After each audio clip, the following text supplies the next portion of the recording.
Hello दोस्तों, मैं वीना जायसवाल आज आपको सुनाने जा रही हूँ मुंशी प्रेमचंद द्वारा लिखी कहानी पंडित मोटेराम की डायरी का चौथा और अंतिम भाग। क्या नाम है कि मैं जहाँ जाता हूँ वहीं कुछ न कुछ लोग मेरे पीछे पड़ जाते हैं और आकर मुझे दिक करते हैं। बम्बई में भी भले आदमियों से गला नहीं छूटा। यह तो होता नहीं कि आकर एक मोहर मेरे चरणों पर रखें और तब अपनी कथा सुनाएं। बस आकर लगते हैं अपनी कथा सुनाने। चाहते हैं कि मैं सेंत सेंत में उन्हीं अनुष्ठान बता दूं। यहाँ उल्लू नहीं है, सुनने को सुन लेते हैं, लेकिन अनुष्ठान बताने के लिए 50 बार दौड़ाते हैं। ऐसा पदाते हैं कि भाग खड़ा होता है। जब कोई डॉक्टर सेंत मेंत में किसी रोगी को नहीं देखता, कोई वकील सेंत में कोई मिसिल नहीं छूता, तो मैं क्यों सेंत में अपनी विद्या लुटाता फिरूं? वह विद्या क्या है यह मैं जानता हूँ, उसी तरह जैसे डॉक्टर वकील अपनी विद्या को जानते हैं। लेकिन भाई, एक दूसरे का पर्दा क्यों खोलो? संसार उसका है जो उसे बेवकूफ बनाए। जिसे वह कला नहीं आती वह कौड़ी का तीन है। कल भंग बूटी से निपटकर मलाई पर हाथ साफ कर रहा था कि एक सज्जन आकर बैठ गए। Coat pant collar boot hat, खासे साहब बहादुर थे। चेहरा लटका हुआ मानो पत्नी मर गई हो। बोले, आपका नाम पंडित मोटेराम शास्त्री है?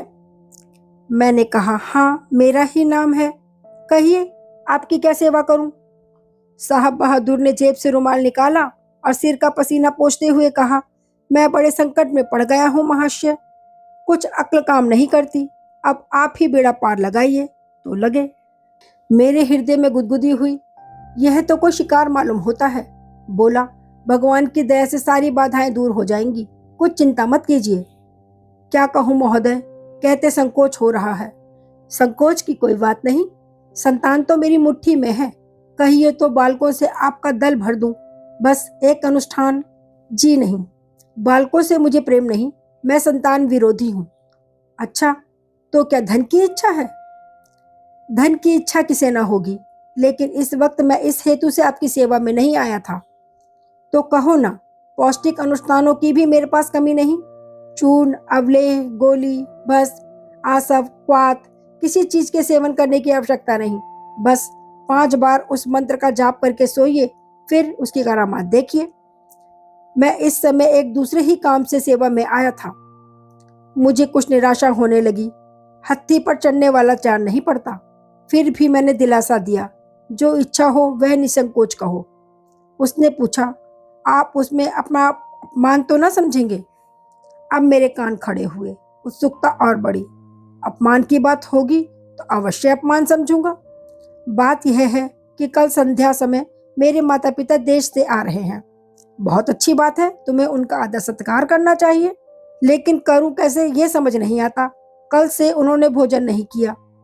भोजन नहीं किया? यह तो बड़ा अनर्थ है। कुछ इधर विकार हो गया है। मैं आयुर्वेद भी जानता हूँ। नहीं नहीं शास्त्री जी, वह तो आपसे भी भारी डील डॉल के हैं। भारी डील डॉल के लोग क्या बीमार नहीं पड़ते? पड़ते होंगे, पर फादर कभी बीमार नहीं पड़ते, और मदर के सिर में तो कभी दर्द भी नहीं हुआ। तो वह और आप दोनों भाग्यवान हैं। समस्या यह है कि वे दोनों ही बड़े नेम से रहते हैं। बड़े हर्ष की बात है, आप वास्तव में भाग्यशाली हैं। लेकिन वह मेरे खानसामा के हाथ का भोजन तो नहीं कर सकते। तो 1-2 दिन तुम्हारी स्त्री ही भोजन पका लेगी तो क्या छोटी हो जाएगी? सास ससुर की सेवा करना ही स्त्री का परम धर्म है। मैं इसे नहीं स्वीकार करता महोदय। बुरा न मानिए, आप 100 बरस की पुरानी बात कर रहे हैं। सास ससुर को ऐसी जरा जरा सी बातों के लिए पुत्र और पुत्र वधू को संकट में न डालना चाहिए। समय बहुत आगे बढ़ गया है, अब ऐसे माता पिता के लिए स्थान नहीं रहा। यह आप बहुत ठीक कह रहे हैं, लेकिन जब माता पिता 2 ही 4 दिन के लिए आए हैं तो स्त्री को थोड़ा सा कष्ट हो भी तो सह लेना चाहिए। इस पर सज्जन ने कुछ भौहें सिकोड़ कर कहा, लेकिन भोजन पकाने का तो उन्हें अभ्यास नहीं है श्रीमान। जब कभी खानसामा बैठा रहता है तो हम लोग होटल में खा लेते हैं। एक बार घर में रुपए न थे और होटल में नगद दाम देना पड़ता है, इसीलिए स्त्री ने सोचा कुछ पका ले। तो साहब, आटा ऐसा गूंधा कि जैसे गाढ़ा दूध, और चावल जलकर कोयला हो गया। उस पर 3 दिन श्रीमती जी के सिर में दर्द होता रहा। हार कर हमें फाका करना पड़ा। तो साहब, फिर वह विपत्ति नहीं मोल लेना चाहता। ना जाने क्यों होटल में खाना खाते इन लोगों की नानी मरती है। मैं इसे उनकी कोरी जिद समझता हूँ। माँ बाप है, क्या करूँ?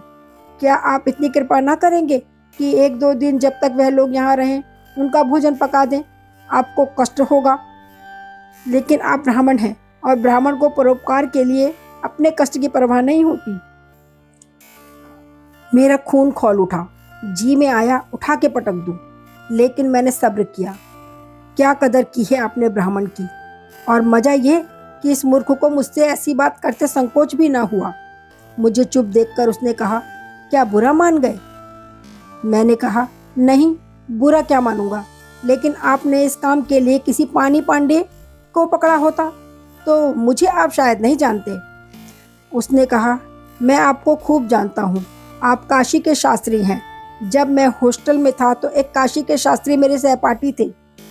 वह बराबर अपना भोजन आप पकाया करते थे, और जब कभी हमारे मेस का रसोइया बीमार पड़ जाता था या भाग जाता तो वह मेरा भोजन पका देते थे और आग्रह करके खिलाते थे। इसीलिए मैंने आपसे यह प्रार्थना की। मेरे पास इसका क्या जवाब था? पुरखों ने जो कुछ किया है उसका तावान तो देना ही पड़ेगा। मैंने कहा, आपकी इच्छा है तो मैं चलकर भोजन बना दूंगा, लेकिन एक शर्त है, अगर आप उसे स्वीकार करें। कहिए कहिए, आप जो कुछ कहेंगे वह मुझे स्वीकार है। आपने आज मेरी लाज रख ली। मैं रसोई में बैठकर बतलाता जाऊंगा, काम श्रीमती जी को करना पड़ेगा। लेकिन उनके सिर में दर्द हुआ तब? उसकी मेरे पास दवा है। सिर में चक्कर आ जाए, आंखों के सामने अंधेरा छा जाए, मैं बात की बात में अच्छा कर सकता हूँ। और जो उन्हें गर्मी लगे, आप खड़े पंखा झलते रहिएगा। और उन्होंने क्रोध में आकर आपको कुछ कह दिया तो मुझे भी क्रोध आ जाएगा, और क्रोध में मैं लाड साहब को भी कुछ नहीं समझता। हाँ, इतना कह देता हूँ कि इसके बाद उन्हें कभी क्रोध ना आएगा। और जो उन्होंने बहस शुरू कर दी, उनकी दलीलों का आप क्या जवाब दे सकते हैं? वाह, और मैंने उम्र भर किया क्या है? पहले तो दलील का जवाब दलील से देता हूँ, और जब इससे काम नहीं चलता तो हाथ पांव से काम ले लेता हूँ। कितने ही शास्त्रार्थों में शामिल हुआ हूँ और कभी परास्त होकर नहीं आया। बड़े बड़े महापौध्यायों को गुड़ हल्दी पिलाकर छोड़ दिया। सज्जन ने एक क्षण तक विचार किया और फिर आने का वादा करके चले गए। अब तब से अब तक सूरत नहीं दिखाई। बस यहीं तक थी ये कहानी। यदि आपको ऐसी कहानियाँ अच्छी लगती हैं तो मेरे चैनल को सब्सक्राइब कर लीजिए। यहाँ मैं सुनाती हूँ ऐसी ही बहुत सी कहानियाँ। धन्यवाद।